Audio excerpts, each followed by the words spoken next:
क्या आपने कभी सोचा है कि अपने सपने पूरे करने के लिए किस हद तक कुर्बानी देनी पड़ सकती है? यूपीएससी एग्जाम जो देश को आईएएस आईपीएस ऑफिसर्स देता है, जिनका काम होता है अपने अपने एरियाज में लॉ एंड ऑर्डर मेंटेन कर रखना, डेवलपमेंट करना, एटसेट्रा एटसेट्रा। इसी सपने को लेके एस्पिरेंट्स एक बड़े शहर में आते हैं जहां वो कोचिंग ले पाएं और पीसफुली एग्जाम की तैयारी कर पाएं। लेकिन जब उन्हें लाइफ की बेसिक अमेनिटीज़ ना मिले तो वो क्या ही तैयारी करेंगे। आज इसी पे हम बात करेंगे और अगले कुछ मिनटों में आप जानेंगे कैसे यूपीएससी एस्पिरेंट्स का गढ़ दिल्ली उन्हीं के लिए एक नाइटमेयर बन गया। और हाँ, ये वीडियो सिर्फ यूपीएससी एस्पिरेंट्स के लिए नहीं बल्कि हर उस इंसान की कहानी है जो अपने सपनों की तलाश में घर से दूर है। तो वीडियो को एंड तक ज़रूर देखिएगा। आइए कहानी शुरू करते हैं। इस साल मॉनसून के आते ही 21 साल की आशा की पढ़ाई के घंटे कम हो गए। वो घंटों तक अपने बेसमेंट वाले छोटे से कमरे में घुस आए पानी को पोंछने में लगी रहीं। हर कोने से पानी आ रहा है और छोटे छोटे बर्तन ज़मीन पर रखे हुए हैं ताकि पानी उनमें इकट्ठा हो सके। जब रिसेंटली एक कोचिंग इंस्टीट्यूट के बेसमेंट में बनी लाइब्रेरी में 3 यूपीएससी एस्पिरेंट्स की मौत हो गई तो आशा और टेंस्ड हो गई। और सिर्फ वो ही नहीं, उस जगह के एस्पिरेंट्स अभी भी बेसमेंट बने रूम्स में रह रहे हैं। आशा एक हम्बल बैकग्राउंड से बिलोंग करती हैं और एक पैसा गिन कर खर्च करती हैं। इस तरह से बेसमेंट में रूम लेके रहने का खर्चा कितना आ जाता होगा? सिर्फ रेंट, खाना और पढ़ाई का सामान मिला लें तो खर्चा 20 से 22 हज़ार तक पहुंच जाता है। और अगर बीमार पड़ गए तो मतलब आपको 25 हज़ार अपने घर वालों से मंगाने पड़ जाएंगे। आप सोच रहे होंगे इतनी मुश्किल जिंदगी क्यों जी रहे हैं ये लोग? आईएएस बनने के लिए क्या ऐसे मुसीबत में जीना पड़ता है? तो अगर आप दिल्ली में ओल्ड राजेंद्र नगर और मुखर्जी नगर में आईएएस की कोचिंग करना चाहते हैं और वहीं आसपास रहना भी चाहते हैं जिससे आपका टाइम बच सके, तो हाँ, इसका जवाब है आपको ऐसे ही जीना होगा। एस्पिरेंट्स को रूम के नाम पर मिलते हैं पहला बरसाती, दूसरा पोर्टा केबिन जिसे पोर्टेबल केबिन भी कहते हैं और तीसरा बेसमेंट रूम जैसे चीप ऑप्शंस। बरसाती टेरेस पर बना एक छोटा कमरा होता है जिसके रूफ और वॉल्स प्लास्टिक के होते हैं। पोर्टा केबिन एक जुगाड़ वाला कमरा होता है जहां लैंडलॉर्ड वुडन कार्डबोर्ड से एक केबिन जैसा बना देते हैं।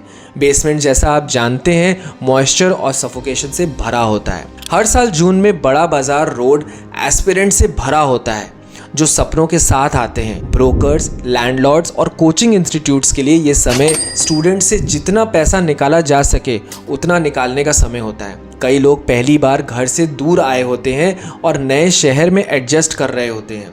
रूम ढूंढना, शिफ्ट करना बहुत ही टाइम कंज्यूमिंग और कॉस्टली प्रोसेस होता है जो उनके मेंटल हेल्थ पर भी असर डालता है। कोचिंग इंडस्ट्री रिपोर्टेडली 3000 करोड़ की है और ये इंडस्ट्री रोज़ बढ़ रही है। हर साल एस्पिरेंट्स का नंबर तो बढ़ रहा है लेकिन इंफ्रास्ट्रक्चर और फैसिलिटीज़ उतने ही बुरे होते जा रहे हैं। फॉर एग्जांपल 2013-14 में एप्लीकेंट्स 5 लाख थे और 21-22 में ये डबल होकर 10 लाख हो गए।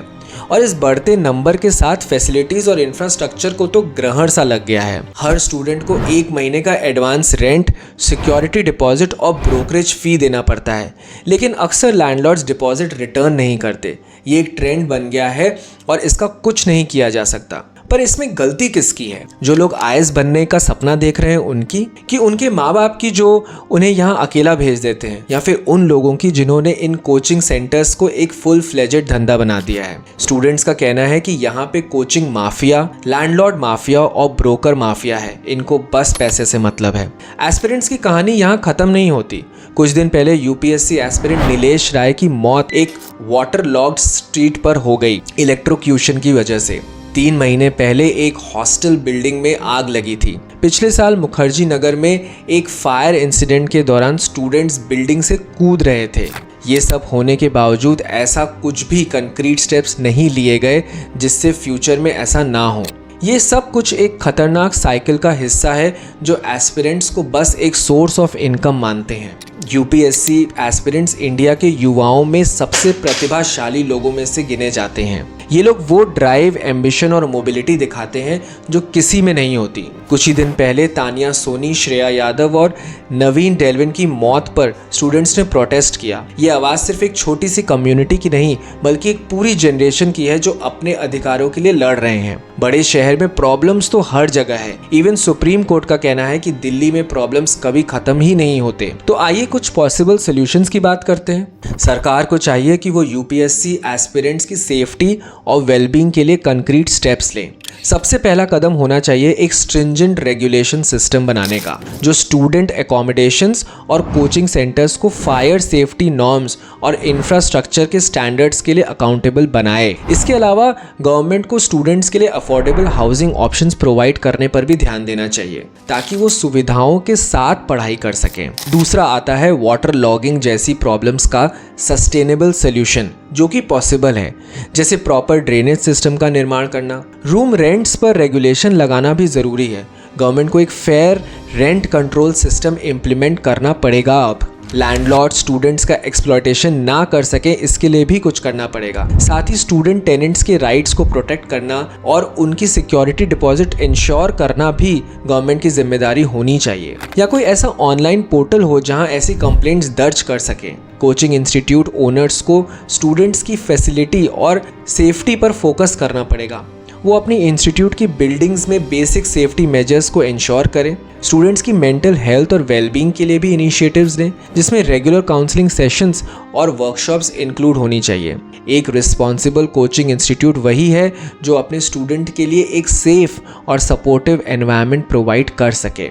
हर स्टेक होल्डर को मिलकर इस सिचुएशन को सुधारने के लिए काम करना होगा। आज इस कहानी को सुनने के बाद आपकी नज़र में आईएएस एस्पिरेंट्स के सपनों की क्या वैल्यू है, ये सोचना ज़रूरी है, क्योंकि कल आप या आपका कोई अपना भी इस कहानी का हिस्सा हो सकता है।